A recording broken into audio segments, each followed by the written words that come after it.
Olá, você está no canal Mais Pague. No momento, iremos iniciar a leitura da 21ª parte do livro Fernanda Brum e Foi Assim, escrito por Fernanda Brum. As Meninas Superpoderosas, parte 2. Estávamos sempre reunidas em minha casa. A essa altura, todas as minhas amigas de hoje já se conheciam. Realmente, o fogo descia em meu quarto rosa, que foi milimetricamente redecorado mês a mês com o salário de $100 que eu recebia no seminário. Kátia com K, Kátia com C, Madeleine, Ashla, Lislane e as convidadas delas, todas nos aglomerávamos no meu quarto rosa. Às vezes, a casa ficava cheia de colchonetes pelo chão. Nós orávamos, vivenciávamos experiências de visões, revelações e curas. Estudávamos por horas. Escrevíamos cartas apostólicas umas para as outras. Por várias vezes, minha mãe pediu para orarmos mais baixo, pois precisava descansar para o trabalho do dia seguinte. A gente bem que tentava, mas logo nos incendiávamos de novo. Nossa vida era esta, ficar juntas sempre em oração. Durante meu tempo no seminário, precisei me distanciar algumas vezes de minhas amigas para estudar nos Estados Unidos com a filha do pregador. Certa vez, fui com meu pai para os Estados Unidos. Tudo estava pago pelo seminário para eu fazer high school na Flórida. Mas depois de uma semana, meu pai não sentiu paz em me liberar durante aquele período no exterior. Então voltamos para o Brasil cheios de paz no coração. Cada despedida era um chororô. Eu, Kátia, Ashla e Lislane éramos as que mais trocavam cartas. Ainda hoje tenho essas cartas em meu arquivo pessoal. Eu vi Jesus. Antes de começar essa história, preciso falar do meu Fiat Premio 89. Ele foi recebido como oferta. Na verdade, eu havia dizimado esse carro antes mesmo de recebê-lo. E uma semana depois de raspar todas as minhas economias e dizimar antecipadamente o valor do carro, o pastor do seminário me entregou a chave do Fiat. Este foi apenas um dos milagres que comecei a viver aos 17 anos. Pois bem, muitas das histórias de agora em diante foram vividas dentro desse carro ganhado e sustentado com ofertas das meninas superpoderosas em Jesus. De volta à história. Era de manhã. Kátia com C havia dormido lá em casa, pois sairíamos cedo para um retiro na comunidade da Vila da Penha. Acordamos sobressaltadas, já atrasadas para a saída do retiro. Mas nessa noite, Deus me deu uma revelação em sonho. E assim que o contei a Kátia, desistimos do retiro, pois precisávamos orar pelo meu pai imediatamente. Em meu sonho, eu fui até o apartamento onde ele morava, em Vila Cosmos. Abri a porta e vi seus olhos avermelhados. Ele estava desanimado, deprimido. Eu sabia no sonho que ele desejava morrer. Em suas mãos segurava um revólver 38. Então abri o tambor da arma para escolher um buraco onde colocaria a bala para a roleta russa. Nessa época, meu pai não estava morando no terreno da Casa de Milagres, no bairro do Colégio. Esse local já tinha sido usado em várias empresas dele, Ferro Velho, depois distribuidora de palmitos e assim por diante. Naquela ocasião, estava alugado como depósito. Lá havia caixas de bebidas por todos os lados. Bem, foi esse terreno que Deus me mostrou no sonho. Lá eu vi um trabalho de feitiçaria enterrado. Sabia exatamente onde estava. Deus me mandou remir aquela terra, pois era dele. Ainda disse que o estado depressivo de meu pai era por causa daquele trabalho de feitiçaria feito contra ele. No mesmo sonho, vi um dos amigos dele limpando o asfalto em frente ao posto da polícia. Esse homem varria com uma vassoura piaçaba o sangue derramado sobre uma farda de polícia, e com uma mangueira lavava a sina da morte, que eu sabia era do meu pai. Contei para Kátia toda a revelação. Ela logo concordou que deveríamos acordar a Madeleine, que dormia em seu apartamento no primeiro andar do prédio. Entramos no carro e fomos para a casa de meu pai, certos de que havia uma missão a ser cumprida. Eu sabia que meu pai acreditava em revelação, apesar de estar fora da comunhão da igreja. Toquei a campainha. Quando ele atendeu, olhei nos olhos dele e vi meu sonho acontecendo. Ele tinha os olhos vermelhos e estava deprimido. Não vi arma em suas mãos. Não perguntei nada a respeito, mas disse: sonhei contigo, pai, o diabo quer te matar. Vamos ao terreno do colégio porque é um trabalho enterrado lá. Deus me mostrou, vamos lá orar.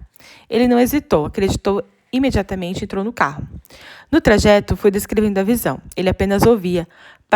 Por não ter forças, parecia não ter forças para dizer nenhuma palavra. Parei o carro na porta da casa, perto da mangueira na qual eu me balançava quando criança, em brinquedos improvisados pelo meu avô. Abrimos a porta da sala, havia caixas de bebidas por todos os lados. Entramos em oração. Meu pai se sentou em um dos engradados de aguardente. Kátia pegou o violão e começamos a adorar e a orar. Tínhamos a direção para orar até que algo acontecesse. Fizemos um semicírculo ao redor do meu pai. Logo as visões começaram. Vi um demônio em forma de macaco tentando entrar no meio do semicírculo. Orei pedindo ao Senhor para enviar seus anjos, e os varões surgiram em fila indiana e se colocaram ao nosso redor. Eram muitos.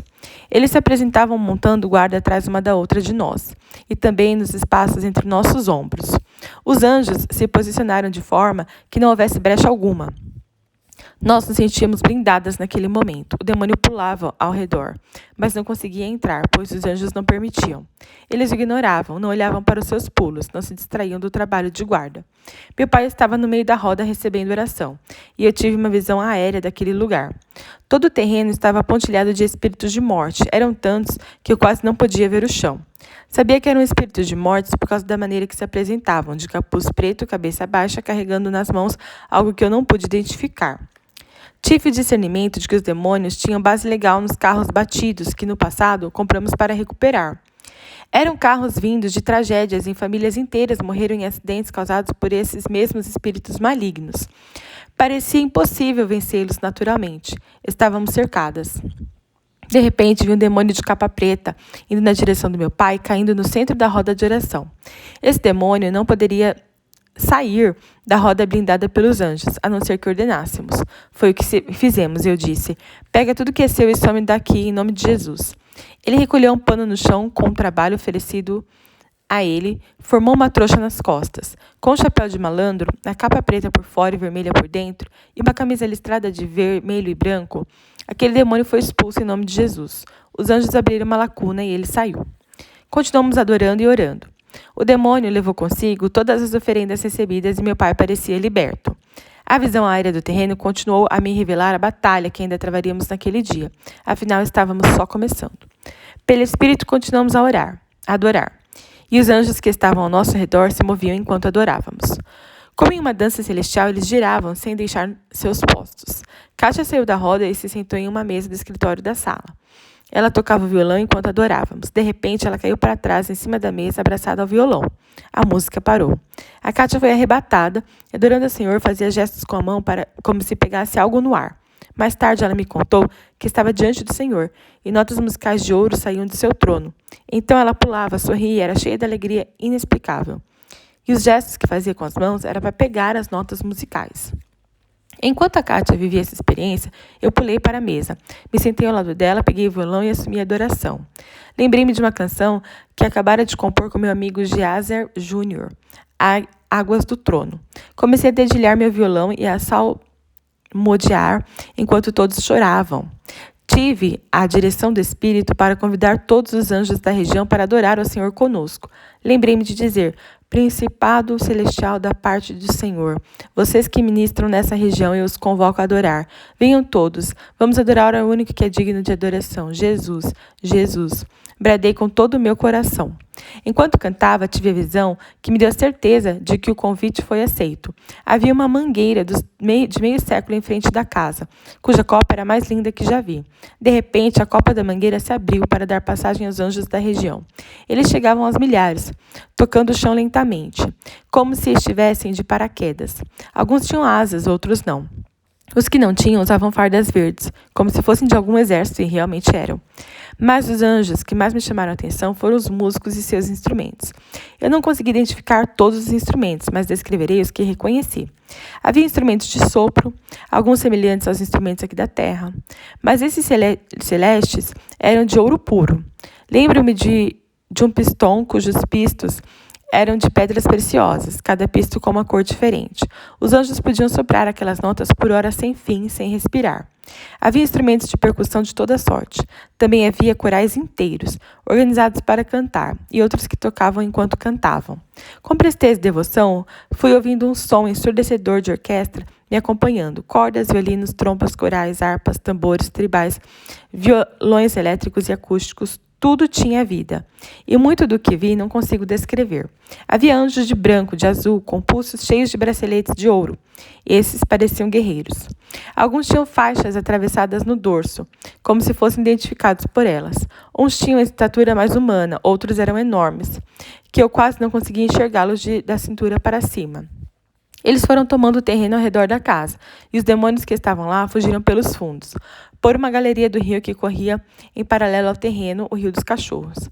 Apesar de surpresa com essa visão, eu sinceramente não parei para observar os detalhes, pois estava fazendo algo muito importante, que me impedia de reparar em outras coisas. Estava totalmente atraída por Jesus, o nome sobre todo nome.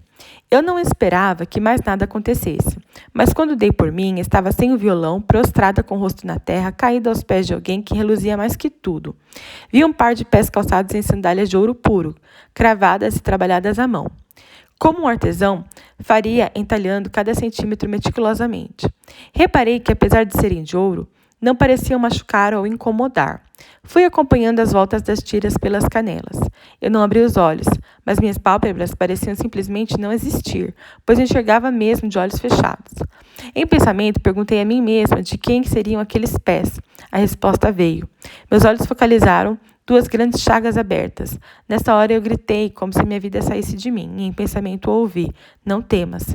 Então as mãos de Jesus se apresentaram rasgadas desde o punho até as palmas. Elas não estavam cicatrizadas, mas não sangravam nem pareciam doer. Foi assim que elas foram apresentadas a mim. Eu fiquei caída, como morta, e algumas cenas foram mostradas a mim em partes como flash de fotografia. Tchum, vi a testa de Jesus e suas chagas, mas não vi seu rosto. Tchum, vi as mãos e Tchum, vi o peitoral.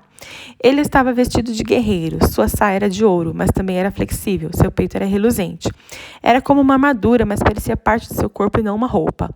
Eu não o vi por inteiro, mas em partes. Sem falar, ele me disse: cumpra-se toda a justiça. Aqui estão as minhas mãos, meus pés, minha fronte e meu corpo, feridos por ti. Tudo foi justificado e perdoado. Não há nada que resista ao meu poder. Eu sou o Senhor. A visão acabou, mas eu não consegui me mexer durante um tempo. Fiquei no chão. Todos terminaram de orar, e eu e a Kátia ficamos lá caídas, cada uma na sua visão. Fomos para casa com a Vitória.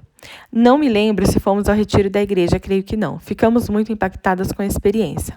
Nessa época, tentamos contar à nossa liderança o que tínhamos vivido, mas fomos mal interpretadas. Quase ninguém acreditou. Então entendemos que muitas das nossas experiências deveriam ser guardadas em nossos corações. Algumas estou dividindo com você, muitas outras nunca poderei compartilhar. Consagração. Eu me batizei na comunidade da Vila da Penha um ano depois de ingressar no hall de membros. Minha trajetória foi bem singular. Fui criada por minha avó em cultos da Assembleia de Deus de Madureira. Quando eu tinha 9 anos, meus pais eram ativos no Ministério Evangélico em Madureira. Quando me converti, fui para Deus é Amor, na Rua da Conceição, centro do Rio de Janeiro. Logo depois, fui levada por meu pai à comunidade da Vila da Penha. Cheguei à comunidade e me enturmei. Fui bem recebida pela pastora Sandra Barros, mãe da Aline Barros. Foi para a pastora Sandra que contei minha primeira visão com a comunidade um tempo mais tarde. A comunidade tinha várias equipes de louvor. A equipe A era a que gravava CDs. Eu admirava tremendamente esse pessoal. Eles eram um referencial para mim. Eu fazia parte da outra equipe. Certo dia, enquanto procurava a sala onde minha turma estava ensaiando, entrei por engano no ensaio da equipe A. Eles trabalhavam para a gravação do CD Tempo de Adoração. Quase morri de vergonha por interromper o ensaio, mas o pastor Ronaldo Barros sorriu e me convidou para entrar e assistir. Eu não sabia se saía correndo ou obedecia. Na dúvida, entrei e sentei. Ele pegou o violão. Todos assistiam com atenção a Aline cantar. Eu não movi um músculo, não queria atrapalhar. Uma unção sobrenatural tomou aquela sala, e nós sentíamos que algo inédito aconteceria. A única coisa que eu não entendia era o que o Zinho estava fazendo ali. Acabei perdendo a reunião da minha equipe. No mínimo, estaria fora da escala do louvor do próximo domingo ou para o resto da vida. Mas o que eu vivi depois disso foi inesquecível. Bem, fui para casa depois dessa reunião na equipe A. Como de costume, coloquei meus CDs de oração. Antes de dormir, eu lia a Bíblia e orava com o CD Encontro Pessoal da Pastoral da Célia e emendava com João Alexandre. Quando tocava fim desse dia, eu já estava dormindo. Nessa noite, assim que dormi, tive a visão de uma tela se abrindo diante dos meus olhos. Eu vi um homem alto e calvo em cima de um dos prédios do condomínio. Ele estava na beiradinha e caiu de cabeça lá embaixo. A visão foi cortada por uma sala de espera de hospital. Eu estava aguardando a cirurgia daquele homem, que eu sabia ser um líder importante. Do lugar onde eu estava, podia assistir à cirurgia através de um vidro. Na sala da cirurgia, os anjos marcaram, com laser vermelho, o lugar onde abririam a cabeça do homem. Na sala de espera, havia uma televisão fixada na parede. Ela estava ligada, então resolvi assistir ao programa enquanto aguardava a cirurgia. Antes de cada intervalo comercial, o apresentador famoso dizia: "Daqui a pouco a comunidade Vila da Penha não percam." Logo depois, os reclames do Plim Plim. Fiquei curiosa para ver a comunidade na TV. O programa voltou. Aline e a equipe da comunidade entraram no palco para cantar. A música tocada na visão foi ensaiada naquela noite. Interessante que durante o ensaio só ouvi voz e violão, mas no sonho ouvi a introdução e o arranjo da música exatamente como foram gravados depois. A Aline cantou com muita autoridade e pureza. Eu olhei para a equipe e enxerguei o rosto de todas as pessoas, menos de um vocalista, que tinha o rosto apagado. Essa eu não pude distinguir quem era. Então, comecei a ver dentro das casas das pessoas que assistiam ao programa. Fui a várias casas como se voasse e presenciei muitos milagres. Pessoas largando muletas, pessoas chorando quebrantadas, sendo batizadas no Espírito Santo. Era um poder muito forte, tão forte que o apresentador segurou os olhos e chorou. Nunca havia acontecido aquilo na história da TV brasileira. Eu sabia disso na minha visão. O poder daquela visão foi tão grande que eu acordei batendo as pernas na cama, chorando e falando em línguas. Demorei um tempo para me acalmar, entender que era uma visão de Deus. Uma revelação do que Deus faria, mas que junto dessa porta aberta havia uma dificuldade, uma cirurgia na mente da liderança. Caso contrário, tudo iria por água abaixo. Fui para a igreja, procurei os líderes e contei a visão. Uns deram glória a Deus, outros não creram. Mas eu não parei de orar por livramento e graça. O resto da história pertence à igreja local, que viveu sua experiência particular e que, nesse mesmo tempo, tem provado da glória da segunda casa bem maior que a primeira. Na verdade, a visão pertence a todas as igrejas que lidam com adoração. Quem tem ouvidos para ouvir, ouça o que o Espírito diz à igreja. O diabo quer nos derrubar do pináculo do templo. O pináculo do templo era o lugar mais alto da cidade, exatamente onde Satanás disse a Jesus: "Tudo isso lhe darei se, prostrado, me adorares." Eu me lembro do dia em que eu e a Aline Barros estivemos no programa do Faustão no ano de 2010. Essa foi a primeira vez que cantores evangélicos pisaram naquele programa de auditório, tão incompatível com a nossa música.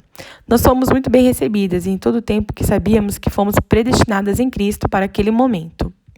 Eu tinha certeza de que devia estar ali por conta da visão de 15 anos atrás. Naquele dia vivia um déjà vu. Não era equipeada a comunidade da Vila da Penha, mas éramos nós, eu e a Aline, geradas nesse mesmo útero espiritual. Lembra-se de que eu disse que na visão não consegui distinguir uma vocalista, pois ela tinha um rosto embaçado? Essa pessoa era eu. O programa que eu vi na visão era o do Faustão. Eu tenho certeza de que participei desse momento por conta de uma intercessão genuína de 15 anos. Na minha cabeça, aquele momento seria só da Aline, mas Deus escolheu me incluir. Obrigada por acompanhar a leitura da 21ª parte do livro Fernanda Brum, e foi assim.